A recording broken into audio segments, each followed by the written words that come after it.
I believe that the most careless thing that we do in design right now is thinking that there is a standard body for which we are designing. Decentering architecture from a mainstream European view on the world actually can bring about valuable perspectives and essential perspectives in the design of sustainable cities and architecture in the future.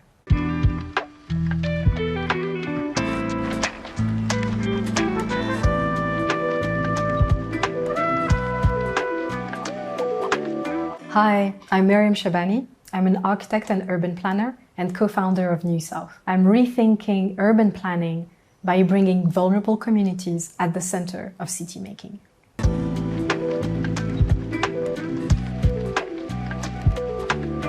A few years ago, I was working in a neighborhood in the suburbs of Paris, and I happened to notice that in that neighborhood, everyone had something to do. So the children had playgrounds, the adult men were going to play football, and I found so many women who were just waiting and doing nothing. And so I wanted to push for a project to be developed specifically for these women who happen in the majority to be Muslim women. I was faced with a lot of resistance. I was faced with fear as well, like the fear of trying to cater to specifically these women and what that meant. Witnessing that triggered in me the desire to acquire the tools and the power to allow people in the margin to actually occupy the center. That's why we started New South.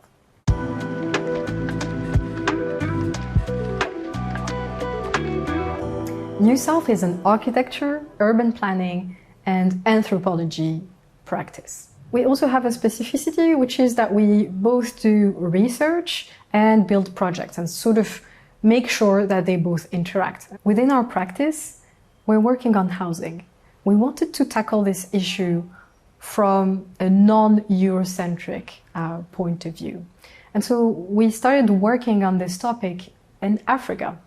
Why? Because the continent is facing massive demographic growth and has massive need of housing. We have big housing projects that are being conducted by local public governments, and they tend to happen in one way, which is to create 1,000, 2,000, 5,000 units in one go, with one company doing all the work, with one architect, and also generally one model. And that model is imported. It's a standardized model of housing, generally based on a sort of globalized idea of what an apartment is like, of what a house should look like.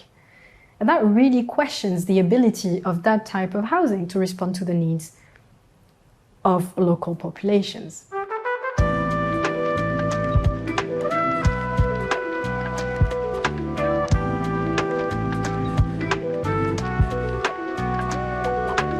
When we started working in Addis Ababa, we noticed that the students were being taught architecture in English.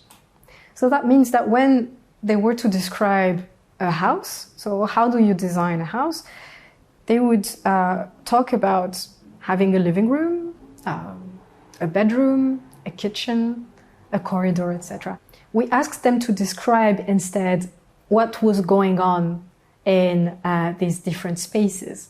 So what were the uses that were happening? And here we had a completely different outcome. We would have people describing sleeping in places that we would not necessarily associate with sleeping, for example, the kitchen. And then slowly, as that conversation and that work unfolded, we realized that actually the kitchen was not one space, but three different spaces. So taking away the English words, bringing in Amharic, local words, we realized that actually different spaces and ultimately different architecture was possible.